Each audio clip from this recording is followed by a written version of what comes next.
বাড়ির পুজো উপলক্ষে আমি দেবো গোটা উঠোনে আলপনা। আলপনা দিতে গেলে প্রথম দরকার রং। আমরা যাচ্ছি রং আনতে এখন। ছোট ছোট কোটো নিয়ে না লাগলে ফেরত দিতে পারবো। লাঠি চক নিয়ে সব মাপ চলছে। দাদু বলছে এটা অনেকক্ষণ ধরে ফাটাতে হবে। এখন বর্ডারের কাজ চলছে। দাদুকে বলছে আমি বর্ডার টানছি, তুমি বসে বসে ভরাটি করো। আর দাদু এই সবাই খুব এক্সপার্ট। দাদু ঠাকুর করতে পারে তো। দুই শিল্পী এখন বসেছে কাজ করতে। দাদুর কাছে আমি বিগ জিরো। আমার দাদু হলো শিল্পী মানুষ। লেবারে কাজ করে চা গুলো কই? চা কই? চা খেতে হবে। চা না খেলে কিভাবে কাজ করবো? আমি ঘামছি তো call call call call call করে। ওই বড় বড় শিল্পীর সঙ্গে আমি কাজ করতে বসেছি। ভয় লাগছে, এদিক থেকে একটু এদিক থেকে এদিক করলেই ধরবে।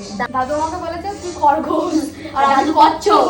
ওই তোরা দুজন খরগোশ আর আমি কচ্ছপ। তোরা ভাবছিস আমরা এখন বহু দূরে এগিয়ে যাবো। আমি এমন গুটি গুটি পায়ে গিয়ে দৌড়বো, দেখবে আমি জিতে গেছি। লালটা তো মোটামুটি হয়ে গেছে, এখন এই মধ্যেখানে গোল মাপটা চলছে। উঠোনের মাঝের এই গোলটাকেও রং করা প্রায় শেষের দিকে। লাল রংটা হয়ে যাওয়ার পর এখন এখানে সাদা রঙের বর্ডার দেওয়া হচ্ছে। বর্ডারটা দিলে কি ভালো লাগে না? এবার আঁচলে বর্ডার করা হচ্ছে। বর্ডারটা করা কমপ্লিট। হ্যাঁ হ্যাঁ, এখান থেকে এইটুকু বর্ডার করা কমপ্লিট। কি ভালো লাগে না? ভালো লাগছে। এখন আমার বর্ডারের কলকা চলছে। যদি এখন ভেতরে আরো হবে ডিজাইন, খুব তবে আমি খুব হালকা ডিজাইন করব। যদি আমি খুব বিগ করে, আমি ভীষণ কাঁচা হিসাবে আমরা তাই বলি হালকা করব। তবে আমার ভীষণ ভালো লাগে বাড়ির পুজোর কাজে প্রত্যেকটা জিনিস নিজের হাতে খুব যত্ন সহকারে ভালোবেসে করব। ও যেহেতু নকশাটা করছে তাই বললাম যে দিয়ে আমি সাদা বর্ডারগুলো করে দিই। সকাল সকাল আজকে আবারও বসা হয়েছে। হ্যাঁ, আলমা দেবে। গোটা উঠোনটাই এই ধারের এই ডিজাইনটা করা হয়ে গেছে। বেশ ভালো লাগছে এখনই দেখতে। পুরোটা হয়ে গেলে আরো ভালো লাগবে। বসে আছি কারণ ওখানটা কাঁচা কাঁচা, মানে রংটা পা দিলে না পায়ের ছাপটা পড়ে যাচ্ছে। কারেন্টও নয় যে ফ্যানটা চালিয়ে দেওয়া হঠাৎ শুকিয়ে যাবে।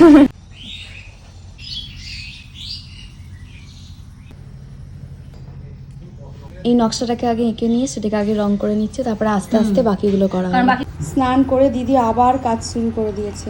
আমার অনেক দিনই ইচ্ছা ছিল উঠোনটা চারিদিকে এরকম বর্ডার করে এরকম আলপনা দেওয়া, কিন্তু সময় সুযোগ পরিস্থিতি কোনোটাই হয়ে উঠছিল না। কিন্তু এবছর বাবা লোকনাথ ভোলার আশীর্বাদে সেই সুযোগটা আমার হয়েছে। আমার যেটা মন চাইছে আমি সুন্দর করে টুকটুক টুকটুক করে দুদিন ধরে দিচ্ছি, আমার বেশ ভালো লাগছে।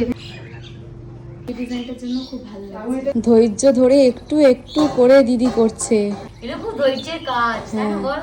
দাদু আমার এখানে বাকি কাজটা করছে। এই হচ্ছে বাড়ির পুজো উপলক্ষে আমাদের উঠোন আলপনার ফাইনাল লুক। দুদিনের পরিশ্রমের ফসল। তবে দাদু প্রচুর হেল্প করেছে। এত সুন্দর লাগছে